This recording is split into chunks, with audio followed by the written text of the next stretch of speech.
Bismillahirrahmanirrahim. Assalamualaikum warahmatullahi wabarakatuh. Surah Al-Hujurat adalah surah ke-49 di dalam Al-Quran, yang terdiri atas 18 ayat, dan tergolong sebagai surah Madaniyah, karena diturunkan di kota Madinah setelah Nabi Muhammad SAW hijrah. Nama Al-Hujurat sendiri diambil dari kata Al-Hujurat yang terdapat pada ayat keempat surah ini, yang berarti kamar-kamar, merujuk pada kamar-kamar istri Nabi Muhammad SAW.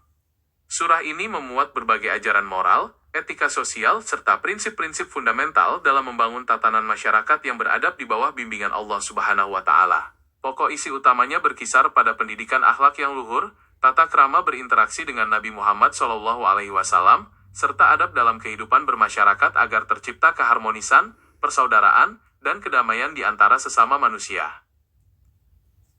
Aspek-aspek penting yang terkandung di dalam surah Al-Hujurat meliputi etika atau adab berkomunikasi dan berinteraksi dengan Nabi Muhammad SAW, di mana umat Islam diperintahkan untuk tidak mendahului perkataan Allah Subhanahu wa Ta'ala dan Rasul-Nya, serta tidak mengeraskan suara melebihi suara Nabi Muhammad SAW sebagai bentuk penghormatan yang tinggi. Selain itu, surah ini juga memuat aturan yang sangat ketat mengenai verifikasi berita atau tabayun ketika menerima suatu informasi, khususnya dari orang yang fasik, agar tidak sembarangan menuduh atau mencelakakan suatu kaum karena ketidaktahuan yang kemudian berujung pada penyesalan atas perbuatan tersebut di hadapan Allah Subhanahu wa Ta'ala. Aspek penting berikutnya yang dibahas dalam surah Al-Hujurat adalah prinsip persaudaraan dan perdamaian sesama umat Islam, di mana Allah Subhanahu wa Ta'ala menegaskan bahwa orang-orang beriman itu bersaudara, sehingga apabila terjadi pertikaian atau perselisihan di antara golongan mukmin, maka kewajiban bersama untuk mendamaikan mereka dengan adil dan senantiasa bertakwa kepada Allah Subhanahu wa Ta'ala agar mendapatkan rahmat-Nya.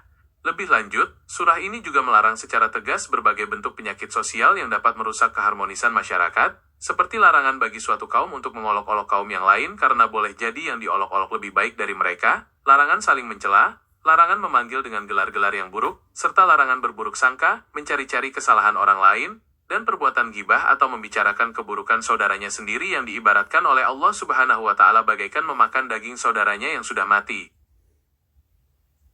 Aspek terakhir yang sangat fundamental di dalam surah Al-Hujurat adalah penegasan mengenai prinsip kesetaraan kemanusiaan di hadapan Allah Subhanahu wa Ta'ala, di mana Allah Subhanahu wa Ta'ala menegaskan bahwa manusia diciptakan dari seorang laki-laki dan seorang perempuan, kemudian dijadikan berbangsa-bangsa dan bersuku-suku agar saling mengenal, bukan untuk saling merendahkan.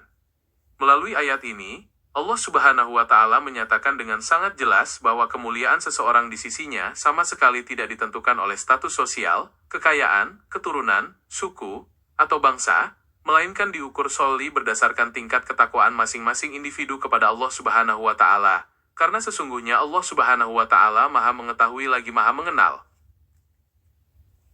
Sebagai pelengkap dari keseluruhan pembahasan mengenai surah Al-Hujurat, surah ini ditutup dengan penegasan dari Allah Subhanahu wa Ta'ala mengenai perbedaan yang hakiki antara keimanan yang tulus dan kepatuhan lahiriah semata.